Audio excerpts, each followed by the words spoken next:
What's going on, guys? I'm Steve. Welcome back to the channel. Welcome back to another video. If it's your first time stopping by the channel, hit that subscribe button. Trust me, you won't regret it. You're a returning subscriber as always, guys. Welcome back, and I do appreciate support.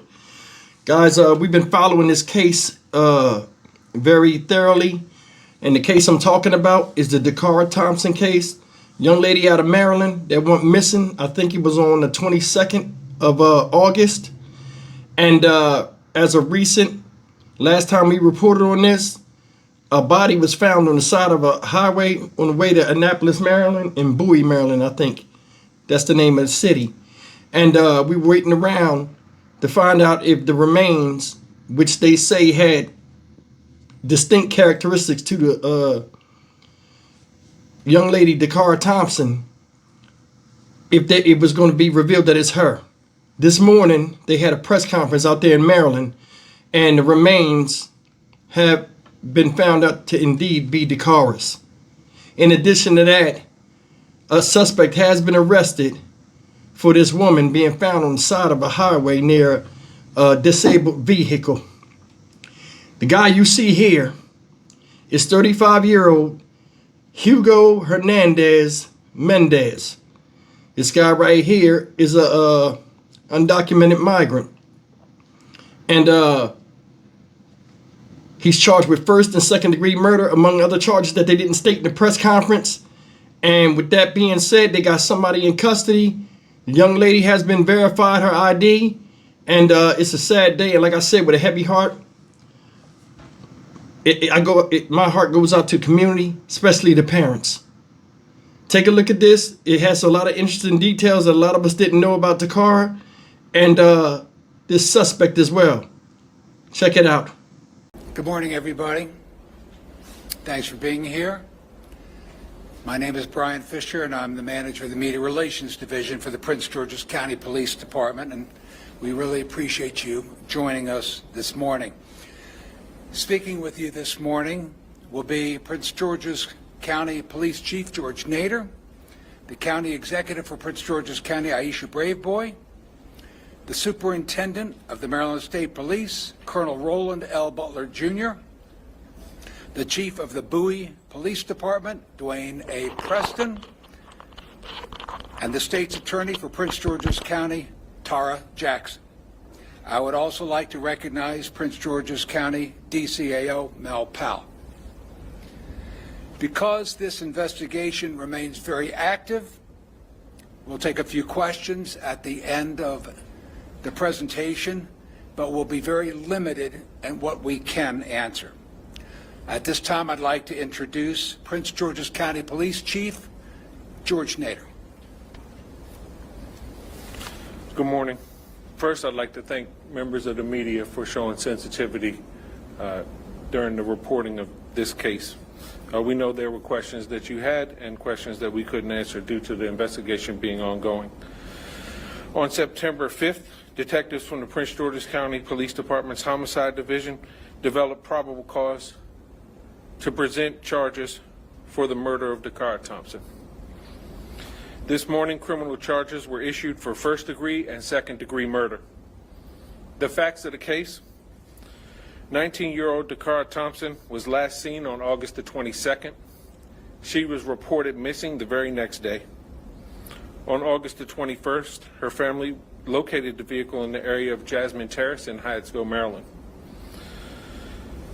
On August 31st, what we believe to have been Dacara's body was located by the Maryland State Police Department in the area of eastbound Route 50 at Route 97. On August 23rd, in the area of University Boulevard in Hyattsville, Maryland, a short distance from her vehicle, at approximately 3 a.m., for reasons still under investigation, it appears that Dacara willfully entered a vehicle being driven by HugoHernandez-Mendez, 35-year-old male out of Bowie, Maryland. Through investigative techniques and video review, detectives were able to track the vehicle's movement to an address on Kimber Ridge Drive in Bowie, Maryland. On September 4th, several search warrants were obtained and executed pertaining to this case, which led detectives to obtain enough probable cause to take HugoHernandez-Mendez into custody and present him to the court commissioner for the murder of Dacara Thompson. We believe the murder occurred in the home on Cambridge Drive in Hernandez's bedroom. Her body was taken to the location that it was recovered at by Hernandez. At this time, there are no additional suspects. However, this investigation is ongoing. Our thoughts and prayers are with her family during this time. Detectives from the Prince George's County Police Department's Missing Persons Unit were quickly joined by the Prince George's County Police Department Homicide Unit, along with our law enforcement partners from Maryland State Police and the City of Bowie, who worked jointly and tirelessly to determine the facts of this case. Because the pre-existing relationships between our agencies, we are where we are. There's still a lot of investigative work to be done in this case, and we're asking members of the community or anyone that may have information about this case to contact us at 1-866-411-TIPS. Throughout this case, members at the highest level of our law enforcement agencies were kept abreast of every development, and cooperative decisions were made jointly. I have no words to express my appreciation for the Superintendent of the Maryland State Police, Colonel Butler, and Bowie's City Police Chief, Dwayne Preston, for their involvement. In addition to law enforcement involvement in this case, the highest level of our governments were kept abreast of this matter. This included daily briefings with Deputy Chief Administrative Officer Melvin Powell and County Executive Aisha Braveboy, both of whom provided unwavering support for our teams who were conducting this investigation. Incidents like this affect our entire community. Ms. Braveboy's involvement in this case, for me, further reflects her passion for people and the community that we serve. On behalf of our department, I want to personally thank you for your support in this tough case. It meant a lot to me personally, and I appreciate it.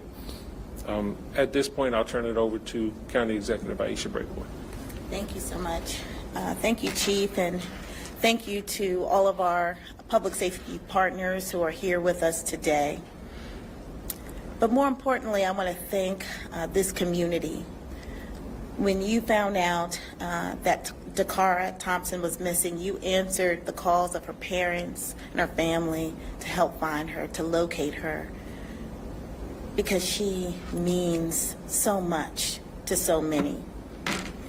And so it is tough that we're at this point where the search is over and justice begins. I want to thank our superintendent. I want to thank also Chief Preston, the men and women of the Prince George's County Police Department and its homicide unit, as I have repeated numerous times as state's attorney, the best of the best. I want to thank you for closing this case quickly. And now we will hand this case over to our state's attorney, Tara Jackson, to seek justice. But I did want to reflect on Dacara Thompson, young 19-year-old graduate of St. Charles High School in Charles County. She was living with her father, and part of the reason she lived here is because she was working for nonprofit Prince George's as part of her service year option that she decided to participate in, and that this activity is sponsored by our Governor Wes Moore. So this is a young woman who dedicated part of her young life to serving others, And I want that to ring home to all of you, that this is a good young woman who wanted to do good for her community. And now her community will stand behind her family as we seek justice for her. I will now turn the mic over to our Superintendent Butler. Good morning. On behalf of Governor Westmore and the entire Maryland Department of State Police family, I'd like to extend my deepest condolences to the family and friends of Ms. Dacara Thompson, a young life that was taken far too soon. Shortly before 5 p.m. on August 31st, troopers from the Maryland State Police Annapolis Barrack were dispatched to the area of U.S. Route 50 between Maryland Route 424 and Interstate 97 in Anne Arundel County for the report of a disabled vehicle. Upon arrival, troopers observed a female lying unresponsive in a grassy area off the highway. Information obtained indicated that the disabled vehicle was unrelated to the investigation that we have embarked upon. Investigators from the Maryland State Police Criminal Enforcement Division South Region responded to the scene along with State Police crime scene technicians from our Forensic Services Division. They processed the scene. Shortly after, they contacted the Prince George's County Police.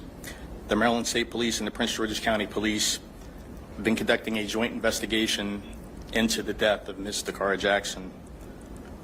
As additional information becomes available, I am sure the Prince George's County and the Maryland State Police will share that information with you.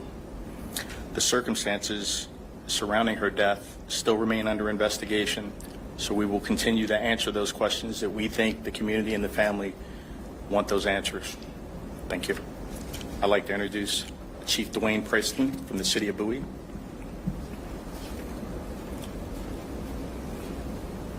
Good morning. On behalf of our City Manager, Alfred D. Lott, I want to express my condolences to the family of Dacara Thompson. Members of the Bowie Police Department have worked in great collaboration with Prince George's County Police Department and the Maryland State Police. And unfortunately, the evidence led to this incident culminating in the City of Bowie. We've continued to work in partnership with our strong partnerships with our law enforcement agencies, and it's our prayer that as this case matriculates through the criminal justice system, that justice will be served for the family. Thank you.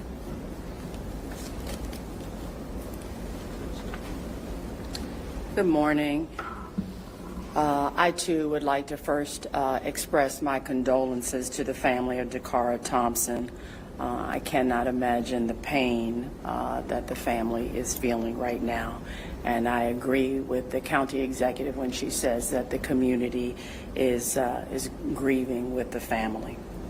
I also want to thank the county executive and her leadership team, Chief Nader, Chief Preston, our Maryland State Police partners. We are indeed a team in bringing justice and protecting our community. I know that the public has been following this case closely, and oftentimes our community does not understand the legal process and roles of each member of our legal team, of our law enforcement team. So as State's Attorney for Prince George's, I'm here this morning to explain the legal process and next steps. The police have charged Mr. Hernandez-Mendez, as you've heard, with murder and related charges. He has appeared before a commissioner, a judicial officer, and that commissioner has determined that there is probable cause to support the charges, and he was held without bond. Mr. Hernandez-Mendez will now appear at a bond hearing. We're not sure whether that bond hearing will be today or on Monday. And during that hearing, the court will determine whether or not he should remain held. And in making that decision, the court will look at the nature of the charges that are lodged against him, as well as the safety of the community. As I said, this bond hearing may occur on Monday and not today. At this point, there really is not much more that I can offer other than to say in the weeks to come, my office will do a thorough review of the evidence, and we will determine whether or not Mr. Hernandez-Mendez should be indicted. and if so, what he should be indicted for. It is important to remind our residents, and I want to do this always, that any person who is charged with a crime in Prince George's is entitled to due process through our judicial system, and it's my job as the state's attorney to ensure that the justice occurs, but that the processes are transparent and fair and in full accordance with the law. And finally, I just want to add that my office remains steadfast in working with our partners daily to make sure that our community is safe. Thank you. So the deepest gratitude for the men and women of the Prince George's County Police Department that worked this case literally around the clock since she was reported missing. I deeply appreciate their efforts, and I appreciate the journalism that has covered this case to this point. Now we'll open it up for a few questions.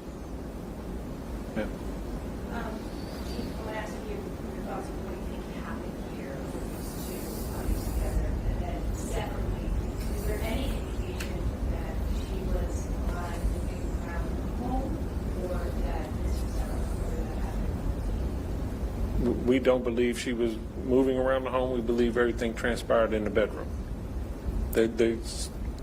So what is surrounding the two coming together, that's what we're still investigating.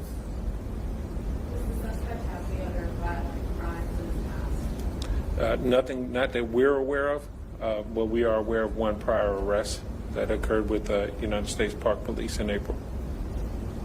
If it wasn't for that disabled car, would that area have been searched? Was that on your radar? That area is probably about 7 miles away from the murder location, but a good distance away from where she went missing. So we are thankful that the Maryland State Police had the ability to locate that body based on that call for service. Chief, was this suspect subject to an ICE detainer from that spring arrest? He was not at that. He was not subject to an ICE detainer based on that spring arrest. On any other? Are you correct? We believe that one was issued yesterday. County executive, or whoever wants to handle this, that's going to be an aspect of this case given our time today and age. Yes. What are your thoughts about that? So, as was indicated, he was arrested by U.S. Park Police, which falls under the auspices of the federal government. So the federal government arrested him in April of this year on a DUI charge. He was then released pending his trial. I don't believe his trial date has come up yet. So what we know is that he did not, according to our records, have any contact at the state level, but he was arrested by federal authorities in April. I imagine that there's going to be some reaction to this man's arrest now in the news nationally. What are your thoughts about that? Is his status relevant at all in this case? What are your thoughts? Well, I think that the U.S. Government has made status of individuals relevant. This was someone who was in their custody, and they made the decision to release him. So I think the questions should be asked of the Justice Department. Thank you. He will now have to face his charges here, though, correct? Correct. Yes, ma'am. I have a question. So when Dacara was reported missing, I know that I talked to Brian about this. There wasn't like a flyer or anything put out on social media to get her faked out, right?